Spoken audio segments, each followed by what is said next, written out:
Welcome to the world of sci-fi stories, and don't forget to like, subscribe, and share the channel. Enjoy the listening. Aliens scanned a human warship. What they saw left them terrified. The galaxy was quiet, too quiet. It had been 2 years since Captain Elias Grant had detonated the Excalibur warhead at the heart of the Erebus hive mind.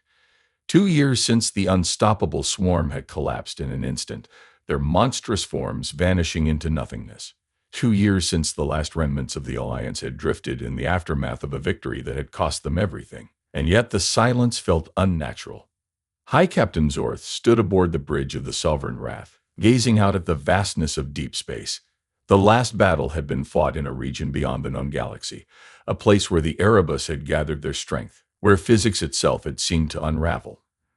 Now all that remained was a dead zone, an empty abyss where the laws of reality still bent in ways they shouldn't. The war was over, so why did it still feel like something was watching? High Captain Zorth turned to his second-in-command, Warlord Threx, standing rigid beside him. The scars of battle still marred his scaled skin, a reminder of the horrors they had barely survived. "What is it?" Zorth asked. Threx hesitated. "Sensors are detecting anomalies at the edge of the dead zone. It's strange." Zorth's spine stiffened. "Define strange." Threx tapped the console, and the holographic display shimmered to life. "We sent long-range probes into the Excalibur detonation zone last month. None of them returned, but today one of them did." Zorth frowned, and Threx zoomed in on the probe's final transmission. Static filled the screen, distorted readings flashing in erratic patterns. Then, for a brief moment, something appeared. A ripple in the darkness, a brief flicker of an unknown energy signature. Then the probe was gone. No explosion, no interference, it had simply vanished. Zorth clenched his jaw. "Play it again." Threx obeyed, but the results didn't change. The anomaly lasted no more than 3 seconds. A disturbance, something shifting in the dark. It was impossible. The Erebus were dead. Their source had been erased, hadn't it? Zorth exhaled, turning away from the screen. "Have there been any other reports like this?" Threx hesitated again. "Yes." Zorth's claws curled. "How many?" "A dozen, all from the farthest reaches of space.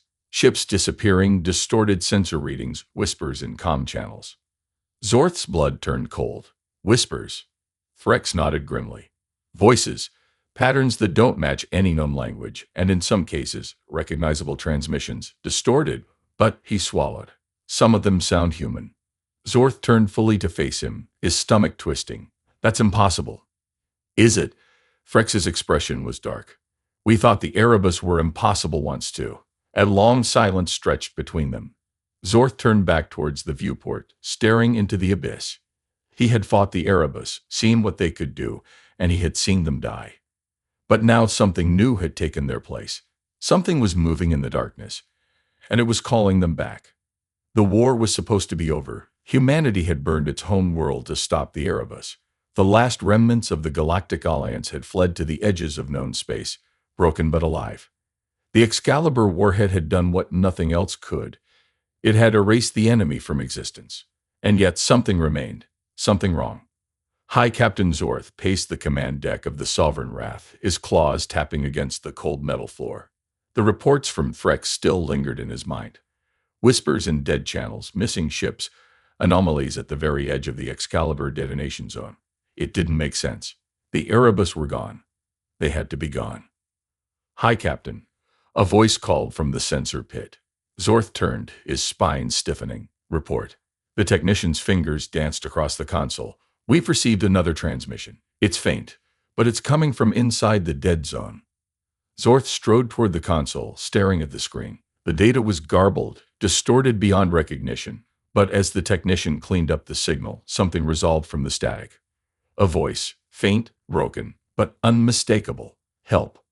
Zorth's breath caught in his throat. The bridge crew went silent. Threx's expression darkened. "Run it through analysis. If this is some kind of residual transmission from the war, I want to know." The technician worked quickly, filtering out the distortions. The voice sharpened.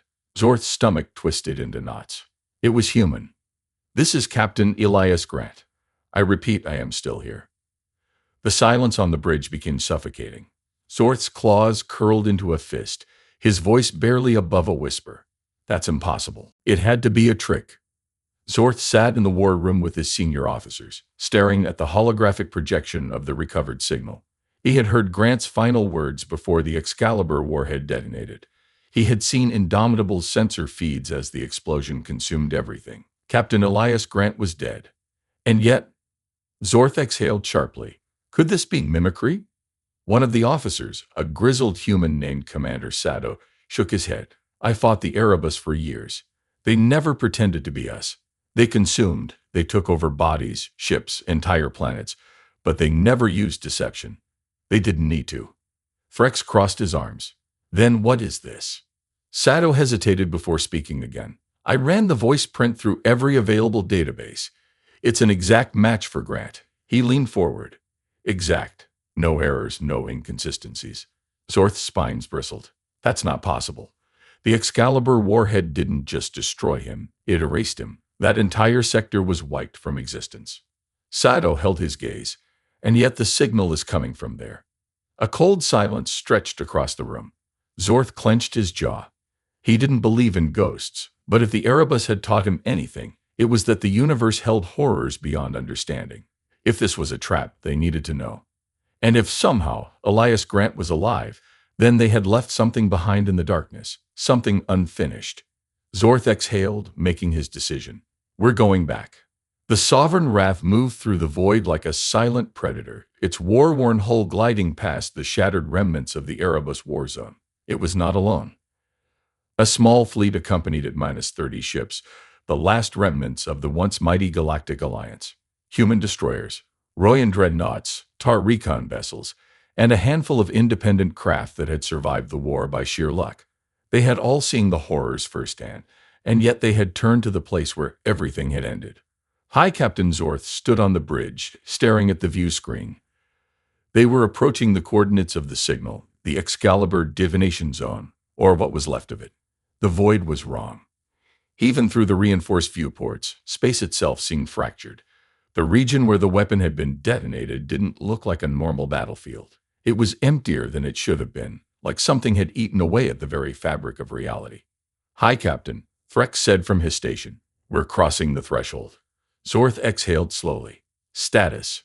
Frex's claws danced over the console. Sensors are unreliable. Some readings showed total emptiness. Others show. He hesitated. I don't know, sir. Like space is shifting around us. Zorth frowned. What about the signal? Sato, the human commander, checked his instruments. Still there, unchanged. Whoever or whatever is broadcasting, they're waiting. Zorth turned to his crew. Send a probe ahead. I want full scans before we take another step forward. A small drone detached from the fleet, its thrusters igniting as it raced into the anomaly. The bridge crew watched as its data feed streamed in. For a moment, everything seemed fine. Then the screen flickered. The data corrupted. The probe's signal twisted into unreadable gibberish until it was replaced by something else. A voice, a whisper laced with static and distortion. I told you, I'm still here. Zorth felt his blood turn cold. It was Elias Grant, and he was waiting for them in the darkness. The bridge of the Sovereign Wrath was dead silent. The probe's feed had cut out completely, leaving nothing but static. Yet the voice lingered in their ears, crackling across the comms. It was unmistakably Elias Grant's voice. Calm, controlled, the same tone he had used in every battle before Earth was lost. But that was impossible. He was dead. Zorth's claws clenched behind his back. Every instinct screamed that this was a trap, that they were walking into something they couldn't comprehend. And yet, if there was even a chance that Grant was alive, they had to know. Frex, Zorth said, forcing his voice to remain steady, can you pinpoint the source? Frex shook his head. Not exactly. The signal is shifting, like it's bleeding through different points in space, but it's strongest at the core of the divination zone. Of course it was. Zorth turned to Sato. You knew Grant better than any of us. What do you think? The human commander hesitated. I don't know. He rubbed his face as if trying to shake off the weight of his thoughts. If this were anyone else, I'd say it was Erebus mimicry. But the Erebus never talked like this, and this feels like him. Zorth didn't like that answer. He turned to the view screen, watching as the abyss stretched before them. The detonation zone was no ordinary battlefield. It was an open wound, a place where the laws of physics had been scared by the Excalibur warhead. No ship had ever returned from its deaths, and yet something was inside. Zorth exhaled sharply. We're going in. The fleet moved cautiously through the dead zone. Every ship had shields at maximum, weapons primed, but there was nothing to fight. No enemies, no wreckage, nothing at all. Just emptiness. And then a shape emerged in the distance. At first, it was difficult to comprehend. The void seemed to ripple, warping around something almost tangible. The closer they got, the more it solidified until finally the scanners locked on. Sado sucked in a sharp breath. That's a ship. Zorth narrowed his eyes. Not just a ship. The Indomitable. The massive human warship drifted silently in the abyss, its black armor still intact. No visible damage, no signs of decay. It was as if it had been frozen in time. And yet, it wasn't right. It was wrong. Even looking at it made Zorth's scales itch, like his brain was struggling to process its existence. This can't be real, Frex muttered. Zorth didn't disagree. The Indomitable had been at ground zero when Grant detonated the Excalibur warhead. It shouldn't be here. It should have been erased along with everything else. And yet, here it was, waiting. The comms crackled again. I told you, I'm still here. Zorth exhaled slowly. Prepare a boarding team. The boarding shuttle drifted toward the Indomitable, its thrusters barely firing as it navigated through the unnatural stillness of the dead zone. High Captain Zorth sat strapped into his harness, his claws tapping rhythmically against his knee. The air inside the shuttle was tense, thick with unspoken fear. The Indomitable was not just a warship. It was a legend, the last guardian of Earth, the vessel that had led the charge against the Erebus and delivered the final blow. It was also supposed to be gone, and yet it drifted before them, untouched by time. Zorth glanced at the human seated across from him. Commander Sado had barely spoken since they left the Sovereign Wrath. His eyes were locked on the viewport, staring at the hulking form of the warship as if trying to convince himself it was real. You all right? Zorth asked. Sado didn't look away. I served on that ship once. His voice was low. For 5 years before Grant took command. Zorth tilted his head. You knew him well? Sado exhaled. Well enough to know that if he is in there, it's not him anymore. The word sat heavy in the cabin. Zorth turned his gaze forward as the Indomitable grew larger in the viewport. The docking bay loomed ahead, its doors already open, as if inviting them inside. Something was waiting for them. The shuttle shuddered as it made contact with the docking clamps. A loud clank echoed through the hull, followed by a mechanical hiss as the pressurization equalized. Then silence. Zorth unstrapped himself, standing as the boarding team prepped their weapons. 8 soldiers, 4 human, 4 Royan, each armed with plasma rifles and electromagnetic disruptors in case the Erebus had left remnants. Final check, Zorth said. No open comms unless necessary. No splitting up. If something moves, you shoot first. Understood. A chorus of acknowledgments followed. Zorth exhaled and hit the airlock release. The doors slid open with a slow, agonizing hiss. Beyond them, the Indomitable awaited, dark, silent, waiting. The first step inside felt wrong. The boarding team's boots clanked against the metal floor, but the sound was muffled, like the ship was swallowing it. The lights were dim, flickering in slow, erratic pulses. Shadows stretched across the walls, twisting in unnatural patterns. The air was thick, not physically, but in a way Zorth couldn't describe, like something unseen was pressing against them, watching. Sado took the lead, his rifle raised, power still on. Life support's running. Zorth nodded, gripping his own weapon tighter. Then where's the crew? No one answered. They moved cautiously through the corridors, sweeping every corner, but the ship remained empty. Not a single body, no blood, no signs of struggle, just absence. It was as if the crew had simply vanished. Then the whispering started. At first, it was barely noticeable, just the faintest hum, like static in the comms. But as they pressed deeper into the ship, the sound grew stronger. Still here. Zorth froze. Did anyone else hear that? The team exchanged uneasy glances. Then a human soldier muttered, Yeah, we all did. Sado's jaw clenched. It's Grant. Same as before. Zorth's spines bristled. No, that's not Grant. That's something wearing his voice. The whispering continued, growing more fragmented. Don't leave me. The void is endless. I see you. Then the lights shut off. Total darkness. A click echoed as someone switched on their helmet lamp. The beam cut through the void, but the shadows seemed to cling to the walls, resisting the light. A deep metallic groan rumbled through the ship, and then something moved. Not in the open, not in their path, but in the walls. A slow, shifting ripple ran along the bulkheads like muscle tensing beneath skin. The metal itself seemed to breathe. Sado's voice was tight. That's not the ship. Zorth's claws tightened around his rifle. No, it's not. And then, in the pitch-black silence, a voice rang out, clear, direct. You shouldn't have come back. It was Elias Grant, and he was right behind them. Zorth spun, rifle raised, his claws tightening against the trigger. The boarding team followed suit, sweeping their weapons towards the source of the voice. The corridor behind them was empty. Nothing, no movement, no life signs, just the faint hum of the indomitable system still running in the darkness. But they had all heard it. Elias Grant's voice. The air felt wrong, heavy, as if something unseen was pressing down on them, wrapping invisible hands around their throats. Zorth exhaled slowly. Thermal scans. A Royan soldier checked his visor. Negative. Nothing visible. That didn't make sense. Zorth had fought in dozens of wars. He knew the feeling of an enemy watching from the shadows. But this wasn't something lurking in the dark. The darkness itself felt alive. Sato gritted his teeth. We keep moving. Main bridge is 3 decks up. If we can access the logs, we might find out what the hell happened here. Zorth nodded, motioning for the team to advance. They moved carefully, stepping over rusted grates and past dead terminals. The Indomitable should have been a corpse of a ship, lifeless and abandoned, but its power still thrummed beneath their feet. It was awake, and something was awake with it. They reached the first junction when the whispering started again. This time it wasn't a voice in the comms. It was all around them. Too late. Turn back. I see you. A flicker of movement to the right. Zorth snapped his rifle towards the motion, but the corridor was empty. His heartbeat pounded in his ears. He didn't imagine that. Sato, he whispered, did you see? A thud echoed through the hallway. Loud, directly ahead. The team froze, weapons up. Zorth's pulse hammered as the thud came again. A slow, deliberate impact against the bulkhead. Then a single bloody handprint smeared across the metal, appearing as if from nowhere.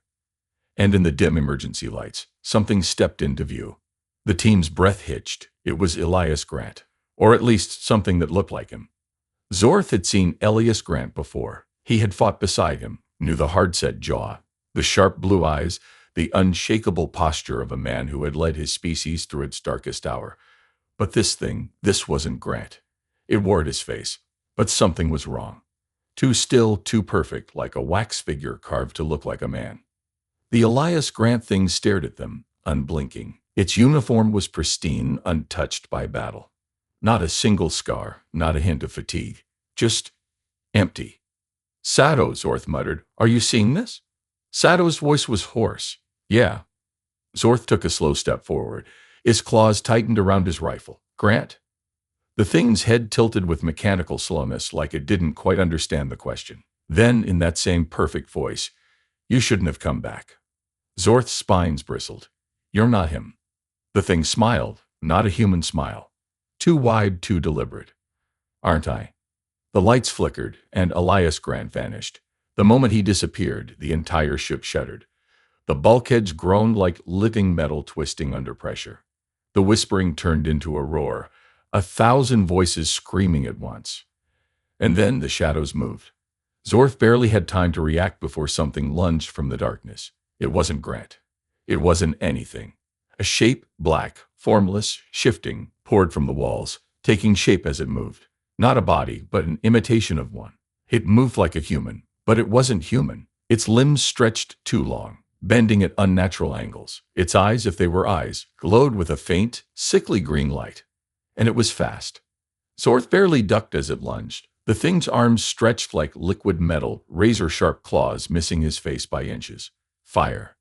The team opened up, plasma rounds ripping through the corridor. The thing jerked, its body distorting, as if struggling to hold its shape. For a brief moment, it flickered, its form glitching, shifting. 1 second, it was a featureless nightmare. The next, it looked like one of their own soldiers. A human marine, his face twisted in agony, his body half consumed by shifting shadows. He screamed. Zorth pulled the trigger. A plasma round burned straight through its chest. The thing convulsed, its stolen features melting away, replaced by writhing black tendrils. Then, with an unnatural shriek, it collapsed into the floor, dissolving into nothingness. Silence. Zorth's breath was ragged. His claws trembled around his rifle. The air smelled wrong, like burning metal and something rotting. Sato swallowed hard. What the hell was that? Zorth forced himself to stand, forced himself to think. It had looked human for a moment. It had even sounded human. And it had worn a face, just like the Elias Grant thing. Zorth exhaled, steadying his pulse. We need to get to the bridge. Sato wiped sweat from his brow. You think the logs will tell us what happened? Zorth looked down at the blackened remains of the thing that had tried to kill him. No, he muttered. I think they'll tell us what's still happening. And that terrified him more than anything. The air inside the Indomitable was thick, heavy. Every breath felt wrong, as if they were inhaling something that wasn't meant to exist. Zorth led the team deeper into the warship, plasma rifle steady in his grip. Every hallway felt twisted, not physically, but in a way that gnawed at the mind. It was subtle, like stepping into a room and forgetting why you had come in, like walking through a dream that was becoming a nightmare. They had lost 2 more soldiers along the way. One moment they were marching in formation, the next, gone. No screams, no gunfire, just erased. Sato had stopped calling their names after the second one. The remaining 6 moved cautiously, barely breathing. The ship's bridge was close. Zorth could see the reinforced door at the end of the corridor, its metal frame warped from battle. If there were any answers left, they would be inside. The whispering had not stopped. So close, we see you. You were never meant to return. Zorth ignored it. He had no choice. They reached the bridge doors. The access panel was dead, but Sato stepped forward, pulling an emergency override from his pack. He worked quickly, his fingers moving with precision, but Zorth could tell he was rattled. They all were. The shadows had tried to wear Elias Grant's face, tried to pretend, but the real question wasn't why. The real question was, had they succeeded? Sato exhaled sharply. We're in. The bridge doors groaned open, and they stepped inside. The bridge of the Indomitable was frozen in time. Every console was still active, their screens flickering with static-laced data. The captain's chair remained in place, perfectly aligned with the main viewport, which displayed the endless blackness beyond. And in the center of the bridge, slumped over the terminal body, the team raised their weapons instantly. It wasn't just anybody. It was Elias Grant, or what was left of him. Zorth moved closer, his claws tightening around his rifle. Grant's uniform was torn, withered with age, but that wasn't possible. The Indomitable had vanished 2 years ago. His skin was gray, cracked like ancient stone, as if his body had been half preserved, caught between death and something else. And then, in the flickering glow of the consoles, he opened his eyes. Zorth didn't think. He fired. A plasma bolt ripped straight through the captain's skull, blowing apart bone and synthetic flesh. Grant's body lurched, convulsing violently before collapsing onto the terminal. Silence. Frex exhaled sharply. What's that? That wasn't him. Seto's voice was tight. It wasn't him anymore. Zorth swallowed hard. He had seen what the Erebus could do. They consumed, assimilated, wore the flesh of the fallen. This thing had not been Grant. It had been something trapped in his remains. Zorth forced himself to look away. Pull the ship's logs. Now. Sato nodded, moving toward the terminal.